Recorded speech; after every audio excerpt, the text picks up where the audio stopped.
So tonight we're talking about step 10. Step 10 is this. It says, we continue to take personal inventory, and when we were wrong, we promptly admit it.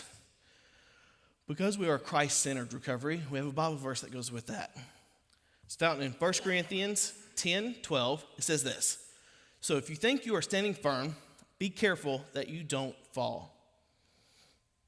So here we go. We're in step 10. You guys have made it this far. That's a huge, huge accomplishment. Y'all give yourself a round of applause.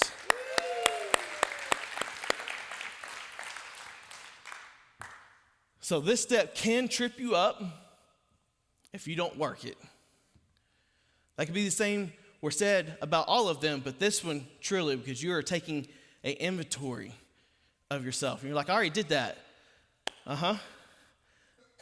Now that you've gone past that and you've given that step forward and you've given the good and the bad of your inventory, this one is more of a daily inventory, a daily prompting of, hey, I'm wrong.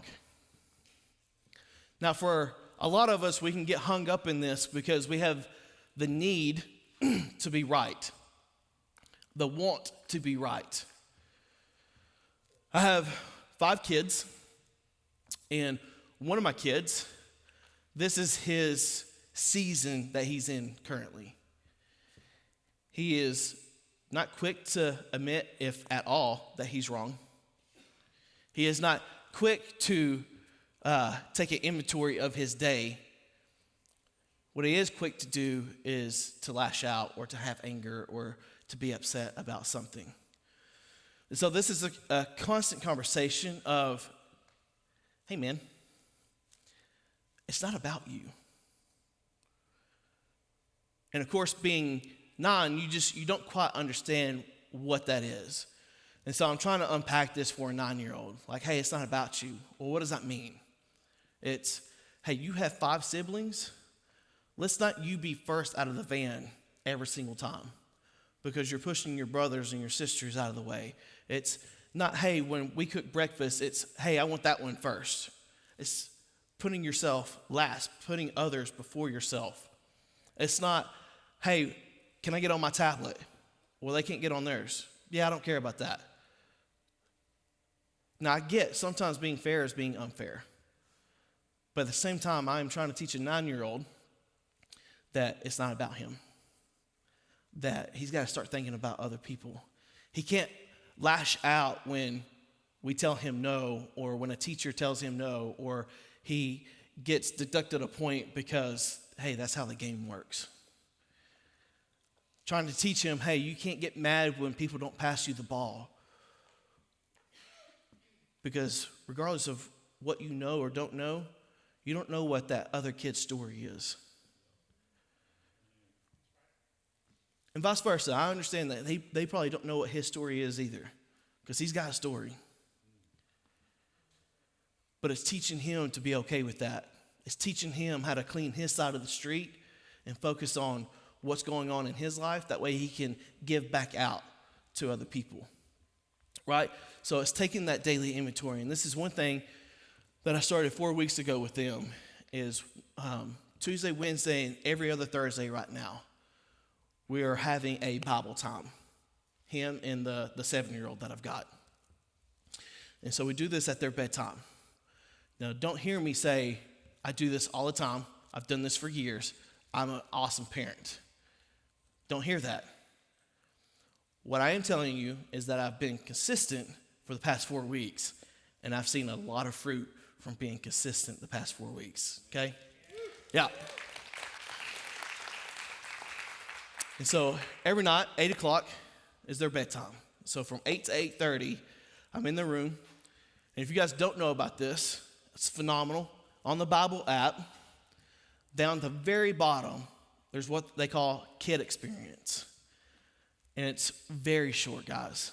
Like, I'm almost embarrassed to tell you that I waited this long to do something this impactful and this meaningful, and it's a very short time. I mean, there's times where it takes 15 minutes because either it quickly unpacks itself or they're not focused enough to continue the conversation. and learning myself to be okay with walking away, saying, hey guys, I'm a little frustrated right now with the way this is going. And so we're gonna pause this and do it tomorrow, and being okay with that. Right? Because if you're in a bad spot, and that's me taking an inventory right then and telling them, hey, I'm not in a good spot. I'm going to be wrong if I continue this. So let's pause it and do it tomorrow. But this could be 15 or 30 minutes that you could do. And it's been one of the most fruitful things. The other thing that I've done the past 4 weeks, and it's not only helped them, but really it's helped my walk, is we armor up. And you guys have heard me talk about this at least the past couple of weeks. But it is super beneficial. We started with a 4-minute video on the armor of God. And each one of my boys can tell you exactly what each piece is. And vice versa, I can too. I don't have to just say, yeah, I know there's a helmet, and there's some shoes, and there's a sword. Pretty sure there's a shield, and something about a breastplate. Like, I can tell you what they are now. And they're super excited too. They're like, hey, are we gonna do the thing? Are we gonna armor up? I'm like, let's do it. Like, they're asking for this now. It's not something that I had to make them feel like, hey, we're doing this regardless if you want to or not. Like, that's exciting for me as a father. Like, they're wanting this every morning. So we graduated from that little 4-minute video, and now I think we're at a 6 or 7-minute video that elaborates a little bit more about what the armor of God is. And that's a learning curve as well. They're like, hey, I'd like that 4-minute video. It's like, yeah, but that 4-minute video, you see, that was like the milk you drank when you were a baby. You don't need that anymore. You've graduated, you've walked up, you've enhanced what you already know, so it's time to feed you a little bit more. It's time to get you solid food. Now, if we've got time, I'll go back to one or go to a goofy one that they like, but I want to make sure that they understand what this substance is that they're going through. And so teaching them, hey, if you're wrong, and there's times, guys, I'll be the first to admit, there's times where I don't think I'm wrong. I don't know about you guys. There's times I'm 100%, I'm like this, I'm right. I'm 100% right. I have no doubt. And then later in the day, after I've had a conversation with myself about the conversation I had with someone else, I'm like, bro, you were so far off base. Like, you let pride sneak in there, guy, because you wanted to be right. You felt the need to be right. And that's not okay for me. And so then that's when you can promptly admit, hey, I was wrong. I had a conversation today with a couple of staff people. And I said, hey, listen, I want you to know that I'm taking full ownership of this because it is my fault. Because I've let things add up to this breaking point of me being frustrated instead of having conversations early on with you. You guys do a phenomenal job. And I feel this way mostly because of my fault, right? Mostly because of my fault. Now, other people are going to have influence because people are people, right? But I take full ownership of not having a conversation earlier with them. And so that was an inventory that I had to take. That was a time I had to admit, hey, I'm wrong. It's funny how God always teaches you as you're learning to teach other people what you're going to be teaching them.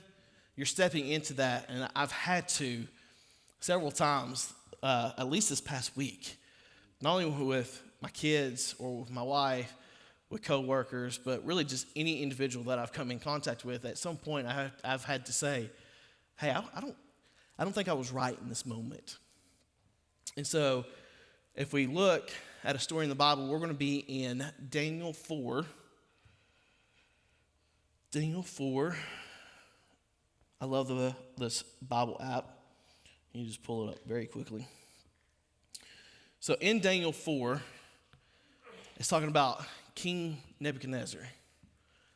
And just give you a little backstory. You guys probably know who this is, or at least have heard their story. King Nebuchadnezzar built this giant golden statue.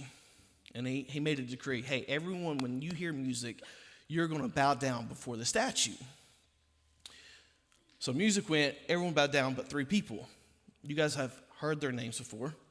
It was Meshach, Shadrach, and Abednego, right? So they didn't want to bow down. They say, hey, we know who the one true God is. And that golden calf, nah, he ain't it. So what's he do? You guys remember? Puts them in a fire. So they get in a fire, but there's no screaming. There's no torturous moans. There's nothing like that. There's another guy in the fire, and that's Jesus or God, because they're one and the same, right? Father, Son, Holy Spirit, 3 in 1. And so King Nebuchadnezzar, at this point, has walked away from his faith because he believes in God, okay? And so here we are in 4, and I'm going to go through 1 through 7, and we're going to unpack this just a little bit. In verse 1, it says, King Nebuchadnezzar sent his message to the people, every race and nation and language throughout the world. Peace and prosperity to you. I want you all to know about the miraculous signs and wonders of the Most High God has performed for me. He says, how great are his signs, how powerful his wonders. His kingdom will last forever, his rule through all generations. So early on in this chapter, he's like, hey, all God. God's it. God's blessed me, like his glory, his power, his everything. I, Nebuchadnezzar, was living in my palace in comfort and prosperity, but one night I had a dream that frightened me. I saw visions that terrified me as I lay in my bed. So I issued an order calling in all the wise men of Babylon so they could tell me what my dream meant. When all the magicians, enchanters, astrologers, and fortune tellers came in, I told them my dream, but they could not tell me what it meant. At last, Daniel came in before me, and I told him my dream. He was named Belshazzar. It's the only time I'm saying this name tonight because it comes up multiple times. I'm going to call him Daniel, his name, his godly name. Yeah? So he told Daniel, he was named after Nebuchadnezzar's God. So we're in verse 9. I said to him, Daniel, chief of the musicians, I know that the spirit of the holy gods is in you and that no mystery is too great for you to solve.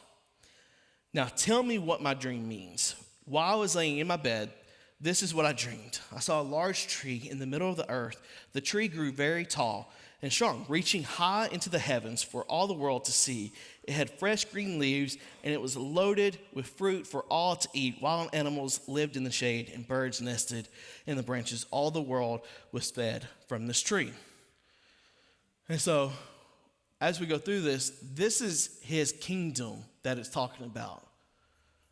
So multiple people were fed through his kingdom. His kingdom was seen from heaven because it was so great. People were able to rest in his kingdom because it was so prosperous, right?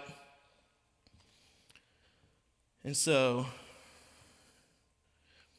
verse 13. Then as I lay there dreaming, I saw a messenger, a holy one, coming down from heaven. The messenger shouted, cut down the tree and lop off its branches, shake off its leaves and scatter its fruit, chase the wild animals from its shade and the birds from the branches, but leave the stump and the roots in the ground, bound with a band of iron and bronze. So there's significance in this later on in the verse. It says, surrounded by tender grass, now let him be drenched with the dew of heaven and let him live with the wild animals among the plants of the field. For 7 periods of time, let him have the mind of a wild animal. I don't know about you guys. I don't want the mind of a wild animal. I felt like I've been there from time to time when I didn't have control over my mind. Those of you who didn't do drugs, you kind of lose control of your mind when you're on drugs. Just a FYI, in case you didn't know.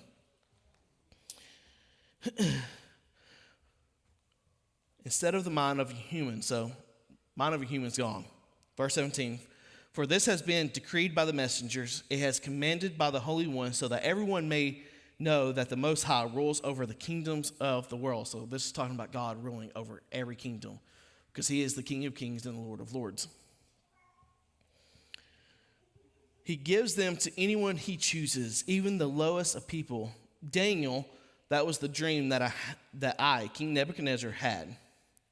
Now tell me what it means, for none of the wise men of my kingdom can do so. But you can tell me because the spirit of the holy gods is in you. So upon hearing this, Daniel was overcome for a time, frightened by the meaning of the dream. Then the king said to him, Daniel, don't be alarmed by the dream and what it means. So he replied, I wish the events foreshadowed in this dream would happen to your enemies, my Lord, and not to you. I'm just letting y'all know right now that if Daniel, who has already at this point told multiple people about multiple dreams and they've come true and come to fruition, he comes to me and says, I really wish this was not going to happen to you. I don't know about you guys. I'd be shaking in my boots right now. Because he knows something that I clearly don't know, but I've had a dream about it, like, I'm done. The tree you saw was growing very tall and strong, reaching high into the heavens for all the world to see. It had fresh green leaves and was loaded with fruit for all to eat. Wild animals lived in its shade and birds nested in its branches. That tree, your majesty, you see, that was you. For you have grown strong and great. Your greatness reaches up to the heaven, your roll to the ends of the earth. Then you saw a messenger, a holy one, coming down from heaven and saying, cut down the tree and destroy it, but leave the stump and the roots in the ground, bound with a band of iron and bronze, surrounded by tender grass. Let him be drenched with the dew of heaven. Let him live with wild animals in the field for 7 periods of time. Verse 24. This is what the dream means, your majesty, and what the Most High has declared will happen to you, Lord the King. You will be driven from human society, and you will live in fields with wild animals. You will eat grass like a cow. You will be drenched with dew of heaven. 7 periods of time will pass while you live this way until you learn the Most High rules over the kingdoms of the world and gives them to anyone he chooses. Like he's about to lose everything because he allowed pride to creep in. Because he thought he was better than what he was, because he didn't humble himself, because he wasn't taking a daily inventory of what was going on in his life, because he couldn't admit that he was wrong for creating a statue to be worshipped instead of worshiping the one true God. But the stump and the roots of the tree were left in the ground. This means that you will receive your kingdom back again when you have learned that heaven rules. King Nebuchadnezzar, please accept my advice. Stop sinning and do what is right. Break from your wicked past and be merciful to the poor. Perhaps then you will continue to prosper.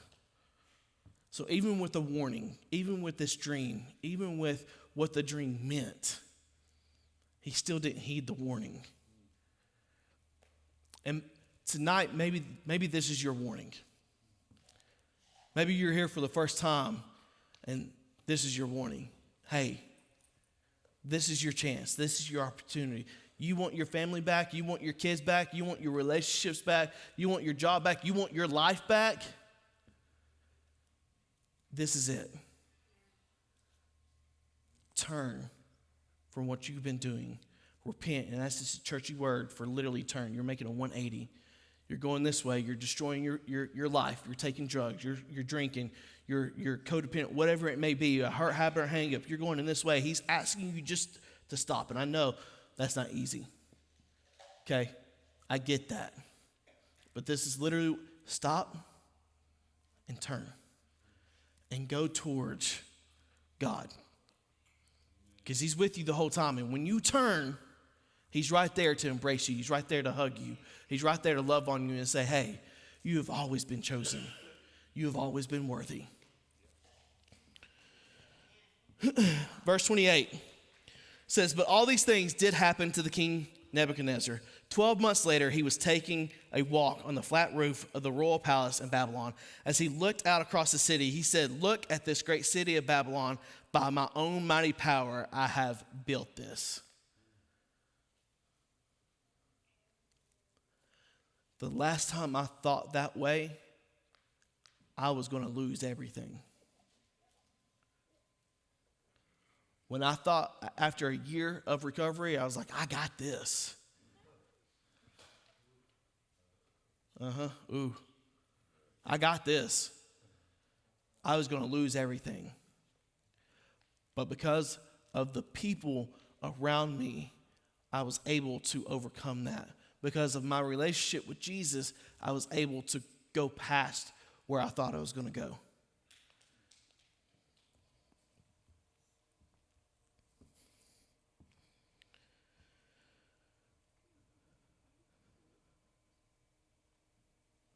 Verse 31 says, while these words were still in his mouth, a voice called down from heaven, O King Nebuchadnezzar, this message is for you.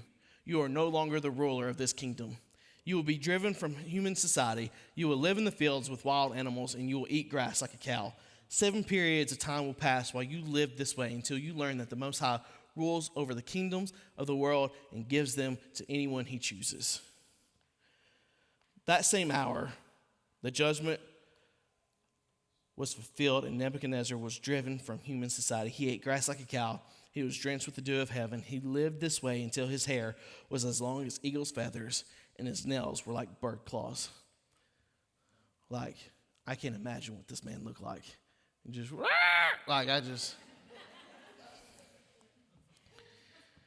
Verse 34, it says, after this time had passed, I, Nebuchadnezzar, looked up to heaven. My sanity returned, and I praised and worshiped the Most High and honored the one who lives forever. His rule is everlasting, and his kingdom is eternal. All the people on the earth are nothing compared to him. He does as he pleases among the angels of heaven, among the people of the earth. No one can stop him or say to him, what do you mean by doing these things? When my sanity was returned to me, so did my honor and glory in my kingdom. My advisors and nobles sought me out, and I was restored as head of my kingdom with even greater honor than before. I love this because it's all about restoration. It's all about forgiveness. And I don't know about you guys, that's what I live on. I live on forgiveness. I live on being restored, and I live on seeing other people be restored too. Last verse says, now I, Nebuchadnezzar, praise and glorify and honor the King of heaven. All his acts are just and true, and he is able to humble the proud. What I get out of that is he's pursuing you. And he's going to find a way to humble you. He's going to find a way to humble you. He's going to find a way to get you to the destination that he has for you. He may place a Judas in your life. I heard this on a podcast this morning. He may place a Judas in your life to get you to your destination. He may place a Judas in your life to get you to your destination. What I mean by that, Judas was one of the 12 disciples. Judas came to Jesus, kissed him on the cheek, and betrayed Jesus. Judas was the start of getting Jesus from where he was in the garden to getting beaten and put on the cross. There was no coincidence that God placed Judas among the 12 so that Jesus could go get beaten and hung on a cross for your sin and my sin. So he may place a Judas in your life to get you to your destination. He will find a way to humble you.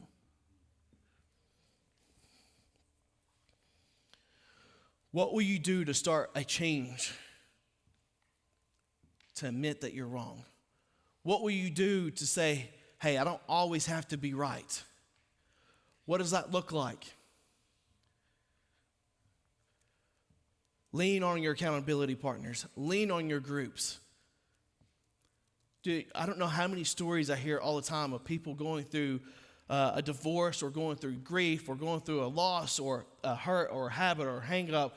And they said, the only reason I got through it was because of Jesus. The only reason I got through it is because the people in my small group,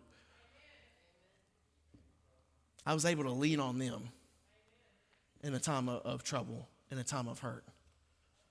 That's one of my first questions when people are like, hey, I need help. Are you connected into a small group? Are you connected into a small group? I say that not to be mean, but if you're connected into a small group, you're leaning on the people in that small group to say, hey, I'm struggling right now. I'm struggling right now. My marriage just isn't good. My kids are driving me up the wall. I don't know what to do with fill in the blank. But if you're connecting to a small group, you're able to talk about it. And just like James says, if you confess your sins one to another, you will be healed. I love talking about really life, guys. I'd be nothing without that small group before this starts. You talk about a group of people who are going to keep you humble. I got the bunches. That's Ryan and Kayla, for those of you who don't know. They keep me humble. 9 times out of 10, I'm joking. But that 10%, part of that is still that rooted pride I got. So they're very helpful with reminding me, hey, it's not about you. It's about what God's doing through you.